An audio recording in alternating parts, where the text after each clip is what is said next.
On today's show, more American automakers are moving production to China, German unions are worried about losing jobs because of electric cars, and we'll give you our first driving impressions of the Nissan Kicks. All that and more coming right up on Autoline Daily.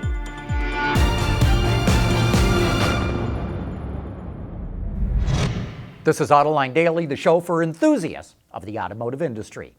American automakers keep moving more production to China. Auto Forecast Solutions reports that the next generation Lincoln Nautilus will be built in China starting in 2022. In the meantime, it will be built in Ford's Canadian assembly plant in Oakville, Ontario. Ford's also making some management changes in China. Amy Morentic, who was president of Lincoln in China and the Asia Pacific region, will return to the U.S. to be Ford's Global Autonomous Vehicle Director for Marketing. Taking over the top Lincoln position in China is Mao Jingbo, who Ford hired away from Mercedes-Benz China. Ford's also going to close its gigantic automatic transmission plant in Bordeaux, France, if it cannot find someone to buy it. It makes transmissions for the Fiesta, Fusion and Mondeo, the B-Max, Focus, and C-Max. Most of those cars are on the chopping block in the U.S. market, so Ford doesn't need as many automatic transmissions. Over 900 people work in that plant. And then you have to wonder what's going to happen to GM's assembly plant in Hamtramck in Detroit, which makes the Buick LaCrosse, the Cadillac CT6, the Chevrolet Impala, and the Chevrolet Volt. Auto Forecast Solutions reports that the Impala will go out of production in 2020, while the plant will stop building the LaCrosse and CT6 in 2021.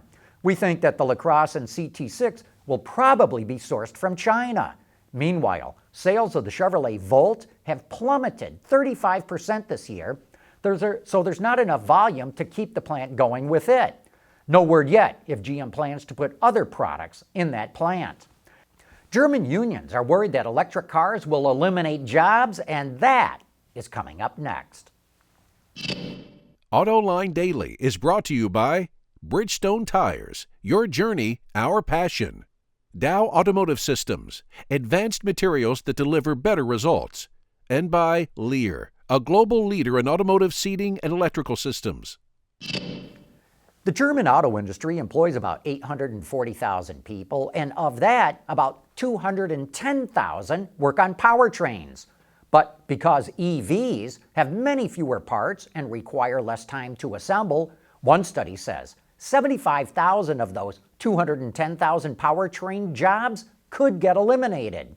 If the adoption of EVs picks up quickly, Germany's trade union, IG Metall, says 100,000 jobs are in jeopardy.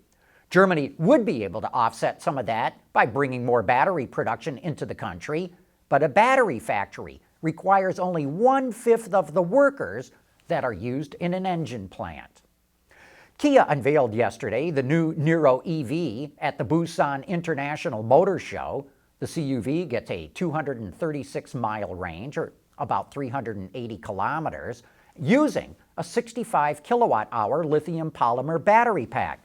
Otherwise, buyers can purchase the Kia EV with a smaller 39.2 kilowatt-hour pack with 149 miles of range. The Niro comes with all kinds of driver assistance systems like radar cruise control, forward collision warning, and lane keeping. It goes on sale during the second half of this year in South Korea. Say, how do you get a younger generation interested in cars? Well, at this year's Tokyo Toy Show, Toyota will use tablets to teach children where the accelerator and brake are and have them drive through a simulated Kamate land, crossing bridges, snow-covered terrain, cherry blossom-lined roads, and beaches. The children will drive in a car called Kamate Peta, which is covered with stickers from the destinations that they drove to. The Tokyo Toy Show started yesterday. We just got a chance to drive the new Nissan Kicks, and we'll give you our impressions right after this. Lear Connexus is the new application suite in vehicle connectivity designed to deliver over-the-air software updates and more from Lear Corporation's E-Systems, leaders in power and data management. The Nissan Kicks was introduced in Brazil 2 years ago, but now the small crossover is making its way to the U.S. and we just got a chance to drive it.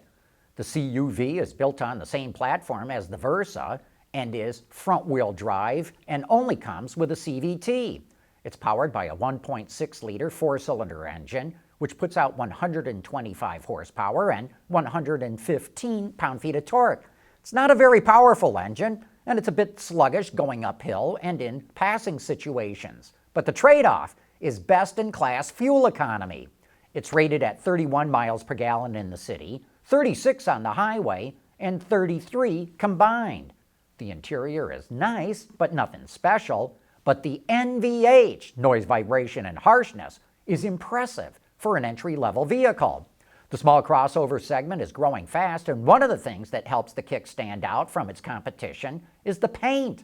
5 different two-tone color combinations are available, which all look good out on the road.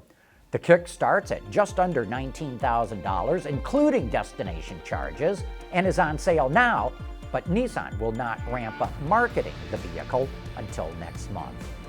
And that's it for today's show. Thanks for watching. Have a great weekend. We'll see you again here on Monday.